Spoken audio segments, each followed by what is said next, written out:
We're about a minute or so ahead, but we'll go ahead and get started. I'll call the Whitley County Redevelopment Commission regular meeting, October the 1st, 2024, to order. This time I'll take roll call. Theresa Baysinger. Present. Frank Kessler. Present. John Myers. Present. Mike Schrader. Present. Joe Western. Not here. And I'm here.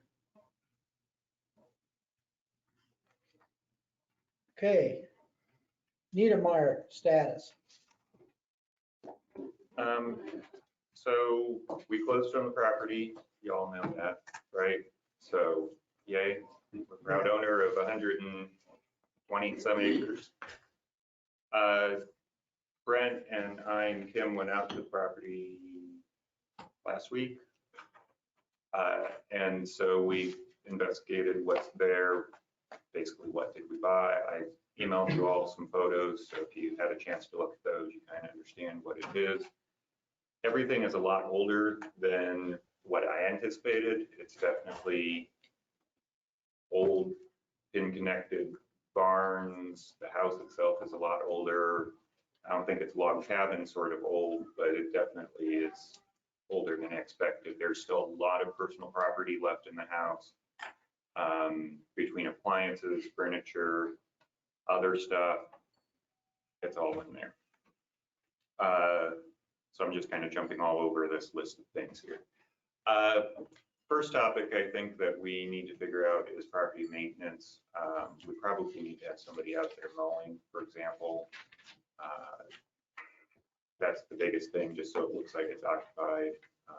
So what do you guys think on that one? Do you have anybody in mind? Andy, you got any free time? My riding mower needs to jump. Well, The battery's dead.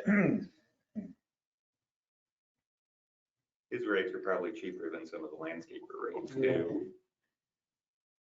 Row always mowed for us there at the Real Connect? rail connect, Yeah. so maybe we need to contact him. Who's? He lives right on Pete Rowe. around. I mean, it's gonna take a lawnmower, it's not gonna take a big tractor, in some spots to get back around back of the house. Oh, well, that may be. So Is that something we would need to get quotes on? probably You don't would have have to to. get a couple. You can, you don't. Let's just see. Yeah, you're not required to. We'll reach out to a couple of local landscapers and Pete. And then I think Jeff Johnson was the one farming, and since he's in the area, knows the property, we'll try and contact him too. Did she get back with you, Andy? Yeah, I've talked to the farmer. Asked him to give me some information on what he's paying right now. Then I can bring it back to you and see if you want to do a lease for next year. She give you the tellable? What's that? Did she give you the No, tellable? he's got that. Oh, okay. And it is Jeff Johnson who's farming it, do you remember?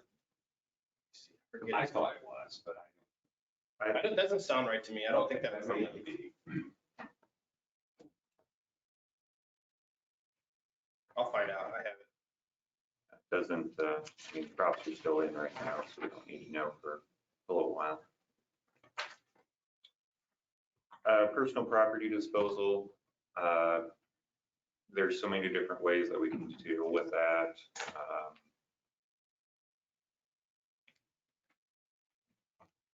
Ideas, I mean, and Andy, maybe this is kind of a question for you. How can we deal with getting the personal property out of there? Because there's too much, I feel like there's too much with too much value to just treat it as part of trash. You do think there's value? I think there's enough in there that there's enough value in there. I don't think it's Like worth that, just, enough to auction? Did they have an auction already? They did. they didn't follow through with it, did they? She said they got what they wanted out of there. Yeah, she got what she wanted. And that was it. So there was no auction? There was no option. I don't. But I also don't know that there's enough volume to actually warrant an auction. An estate sale, maybe, but an actual auction, probably not. I don't think the way the floors and stuff is in there, I don't know if you'd want a bunch of people walking around. I mean, just for the liability part of it, Right. but it's old stuff. I mean, it's, So not worth selling or?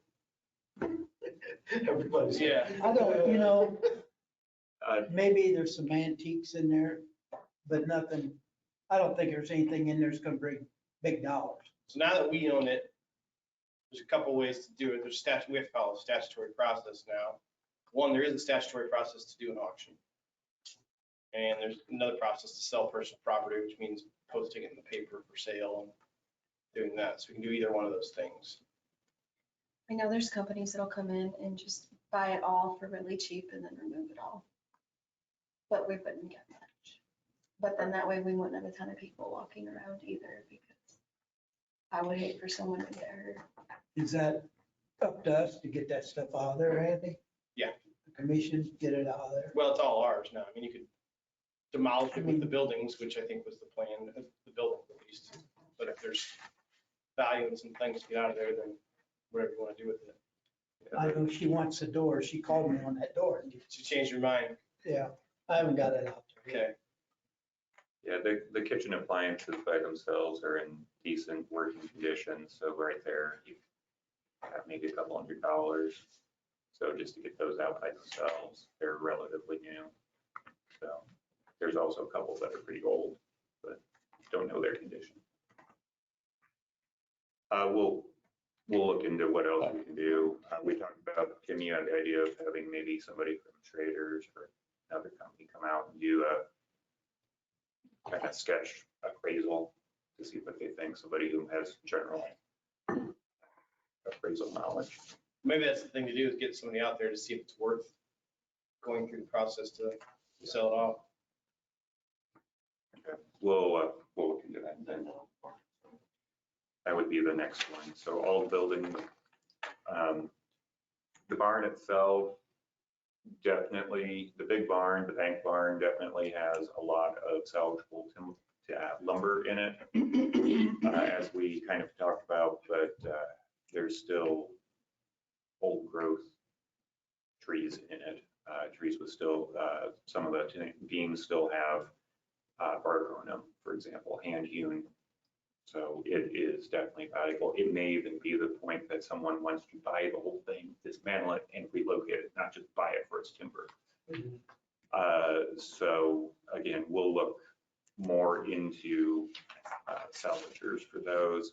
The smaller sheds are similar, but they vary. The Corn Tree might be the next oldest, my estimation. The newer building looks like it also has, although it's not the old timber like the burn is, there's a lot of usable Oh, yeah.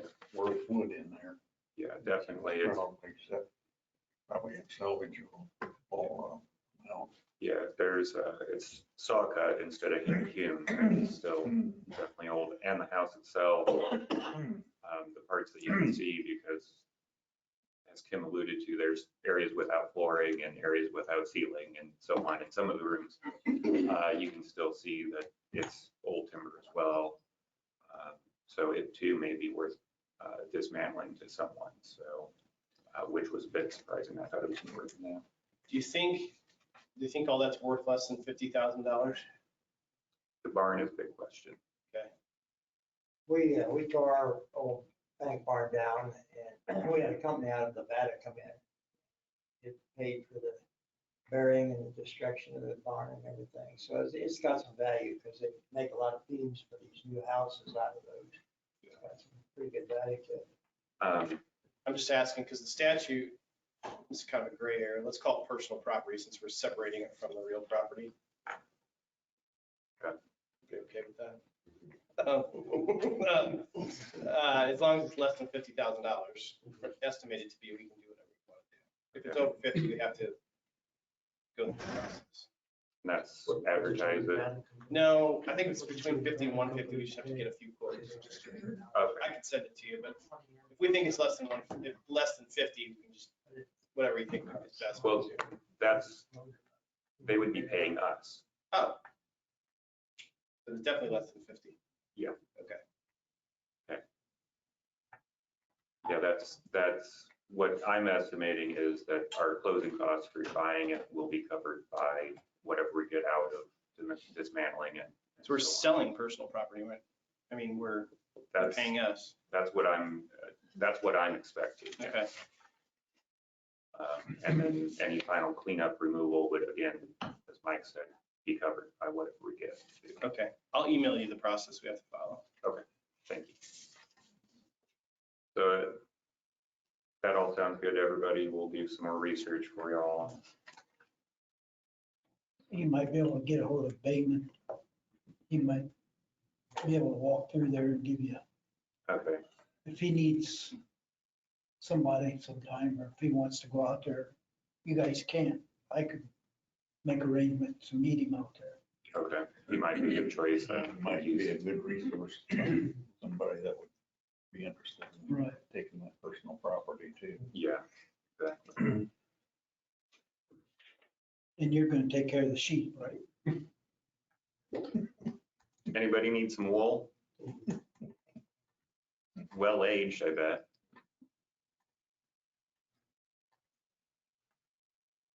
That's not even worth explaining. So. Anything else? We just draw our own conclusions. Yeah, that's best. There's nothing else on that. We'll move to broadband status. Well, the state is, we thought we were going to be a lot farther along as far as an ask, both to this commission and to city council. We continue to really get close on some good solutions. For those who weren't in the council meeting, the presentation by, well, you remember, it's been several meetings ago that Lakeland was here talking about what they can have. They've got a countywide solution available, but we thought we were going to be ready for council meeting a week from today, but we're not. But hopefully, we're still gonna, if we can save some of the ARPA funds and then come back to this group in a couple of more weeks. I know I keep saying a couple more weeks, but the state, they keep delaying their process. And I do know that we got a deadline, at least for ARPA funds, by at least to be earmarked, if not spent, by December 31st of this year. So we're hoping to have that taken care of. I think, Nathan, you gave them some detail. Yeah. This is what SERF bid on and was awarded. And while it's only about, I think, and these are everybody who took the speed test. And they get a grant from the state for each one of these homes that they serve them. But what's nice, I think it's like 60 some homes, but there's people along the way who either didn't take it or could be available, that gets it up to about 900 homes. But this is, I'll let. It's fine. So this page and the backside is round 10, which is the one that was just awarded and is to be under construction in the next 6 months. So this is a given. And the dots on the less dotful page, those are the addresses that were actually awarded to them. The lines then are how they get to each one of those dots, which yields all of these dots, and all of those dots are the pass bys. So Yeah, so this is SERF, but SERF hasn't decided that they're actually going to do this yet, because they want public dollars to go along with it. for round 10 or round 11? I thought they were asking for round 11. They're to make that come to fruition, they're asking for dollars. For 10? Yeah. For the current round? Yeah. Okay. So, But we want to be careful because it's a pretty big ask. Whereas Lakeland is a little bit more, but it covers it. so then the other page, and the map portion of this is what you had handed out last time without the key. So the key here is all the gray lines are carryover from round 10. It's all of SURF's expected fiber lines. And then the dots are what they would be serving in addition to the addresses that they would be bidding on. Some of the addresses that are in the state, I don't know, in the state's request are kind of out in the middle of nowhere. And I think those would be ones you'd be looking at for Lakeland as fixed wireless as opposed to fiber. So that's what all of that means. That's why we have dots all over the place.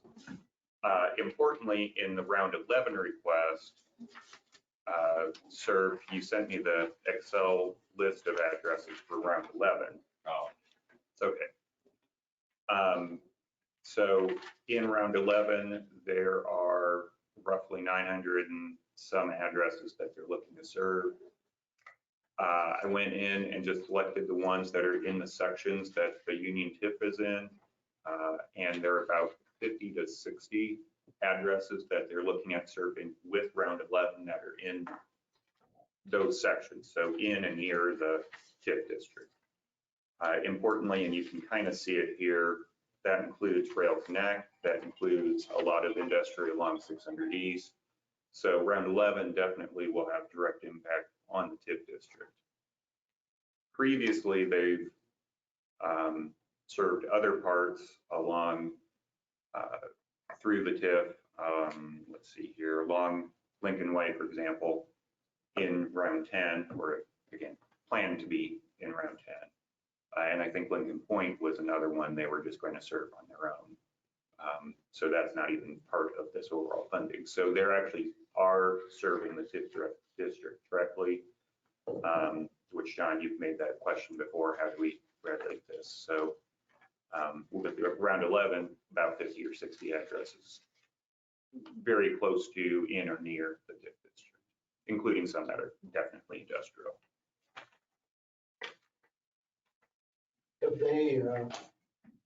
Have they asked for any tax abatement No. as part of this? No. So this would all be taxable property, so there would be some recovery, at least countywide, on the assessed value of the new system. So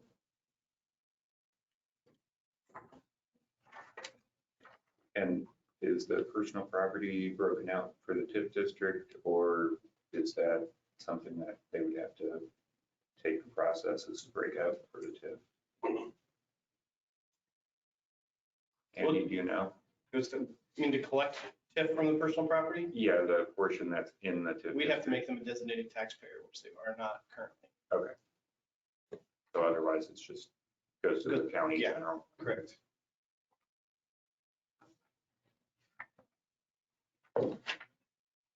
Dale, just to bring you up to speed, I put a circle up here.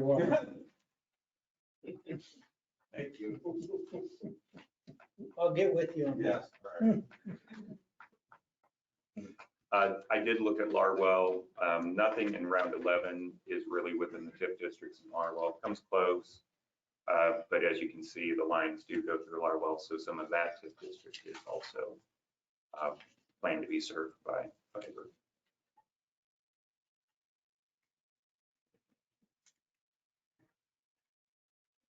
Anything else on that? Dale? No. Okay. We'll move on in spending plan discussion. So you probably, well, you may recall, as of December 1st, January 1st, so next year, we need to have a spending plan for the Redevelopment Commission for 2025, has to be approved by the state. That spending plan needs to be approved by you and to the fiscal body and I think legislative body. So council and commissioners and the LGF by December 1st. We have a couple templates for what this spending plan looks like. It's basically, from what I can tell, just another name for budget.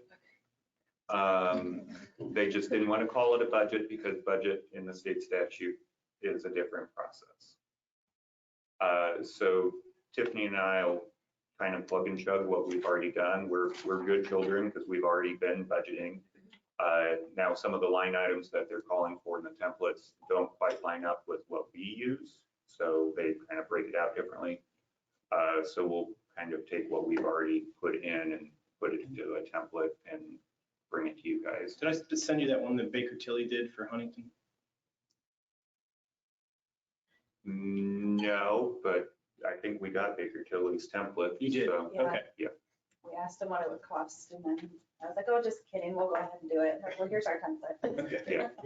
And then we also have one, I think, from Crown Associates as well. The city sent us what they had. Okay. Crown. So gives us two, it's very, very similar, but slightly different to work with. So I'm anticipating maybe bringing that to you at the next meeting, or at least at the beginning of November. Again, I feel like we've already done a lot of the labor because we actually did do the budget. So Andy, did I leave anything out? No. Yeah, I don't think anybody knows what this is for. I think the concern is what will your ability to be spend outside of the spending plan? What will you have to do? The ones I've seen have a paragraph at the end that all say, this is just estimated, things may change throughout the year requiring different things, but I don't think anybody's actually submitted that yet to the DLGF to see if they approve that language, so we'll see. Yeah, there's no apparent penalty for not submitting or not following, so we'll see. That then leads to scheduling the presentation to underlying taxing units. I believe last year we opted to do that presentation in November, so after we did the expected spending plan, but before the congestion of the holidays. So is that still kind of okay with everybody? Sure. We'll advertise it for probably the second meeting in November, which would be the 19th. So right between all the November holidays.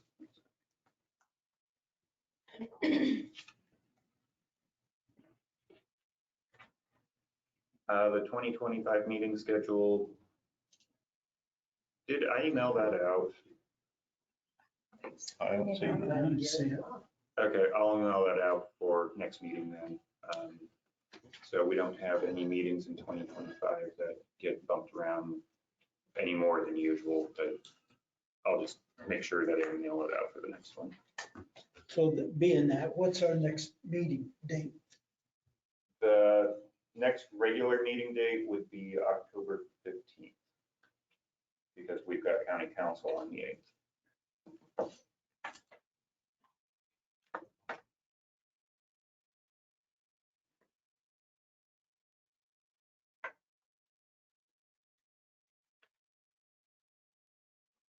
Okay, anything else on the meeting schedule or taxing?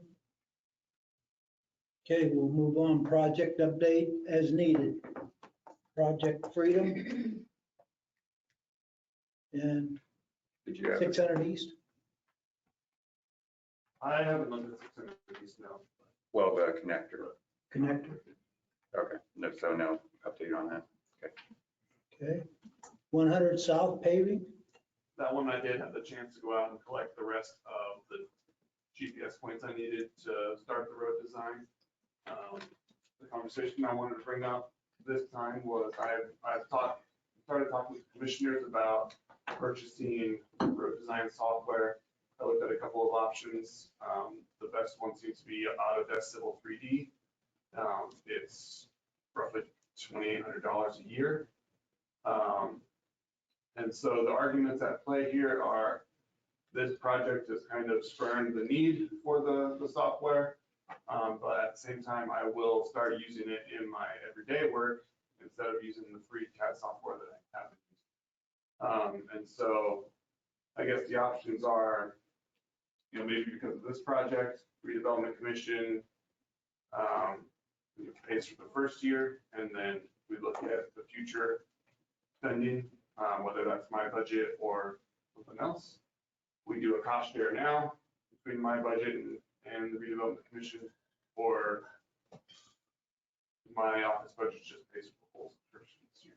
And I sent the unexpended balances to the commissioners. I do have the unexpended balance covered. Wanted to bring it up here and see what.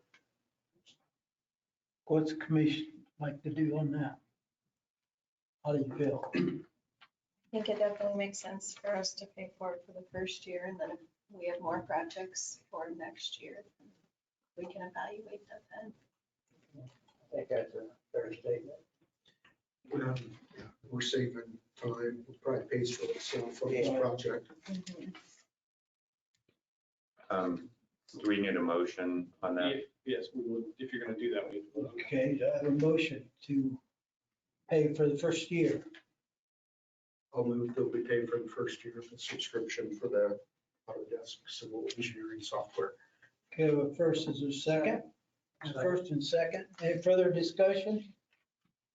There being none, all in favor, raise your right hand. All them opposed, the same. Let it show that it passed.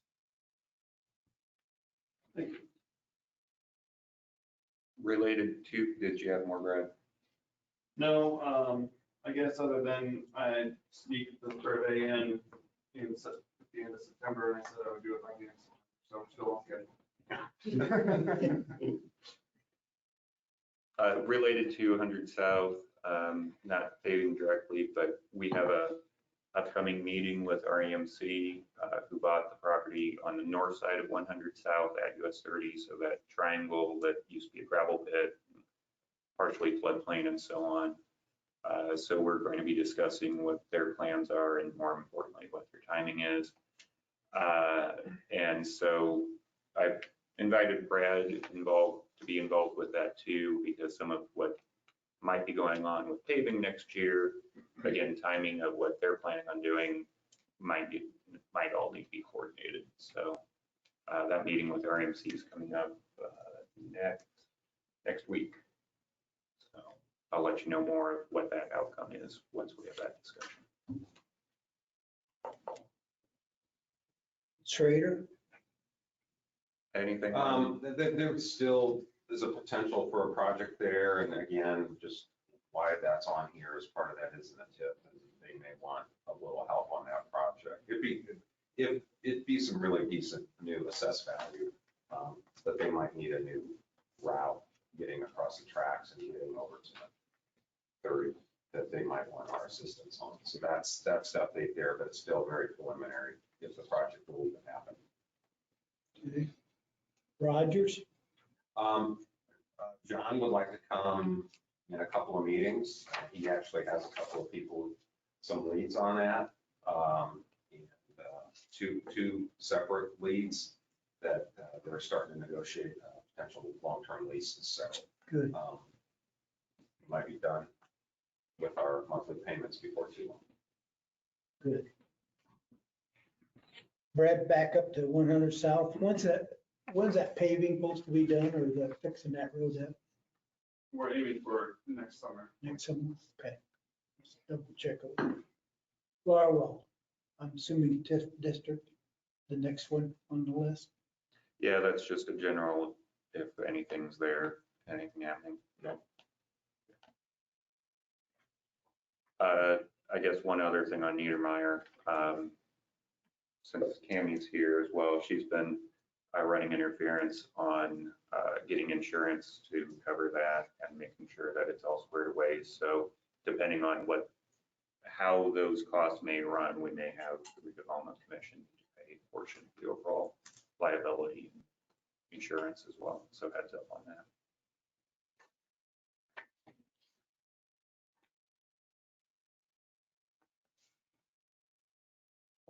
Okay. Anything else you need to go over?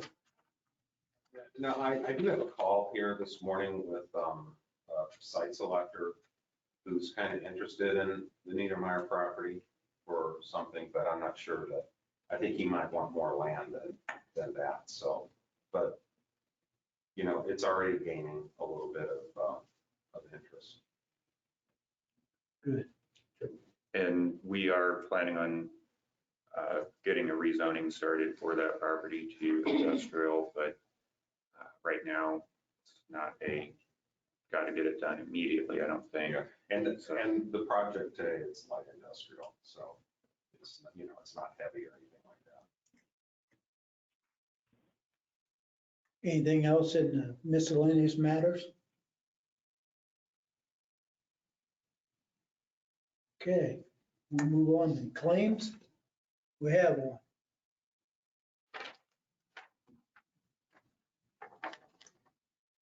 Okay, the only claim is the Rogers Company. They ran invoice for October, $12,636.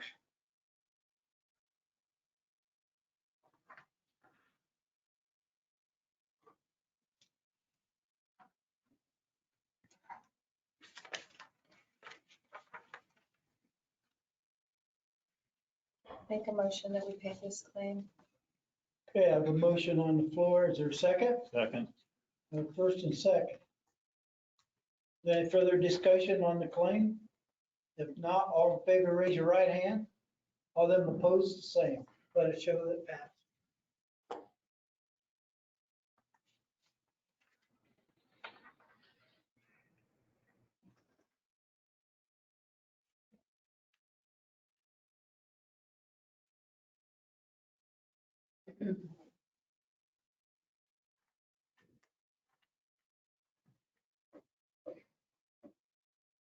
Where we're getting that signed, has everybody had a chance to look over the September 10th, 2024 minutes? Yes, I make a motion that we accept the minutes for September 10th, 2024 as presented. Second. Okay, first and second. Any further discussion? There being none, all in favor, raise your right hand. All them opposed, the same. Let it show that passed. Thanks for. Well,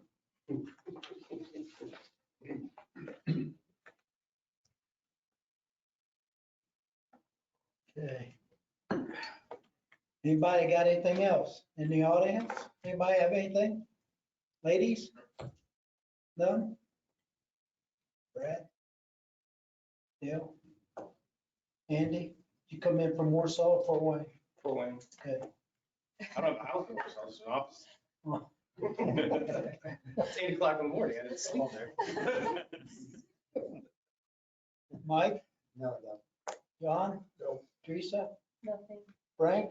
not at this time. I don't have anything. Anything over here? There being none, we'll adjourn then. Thank you.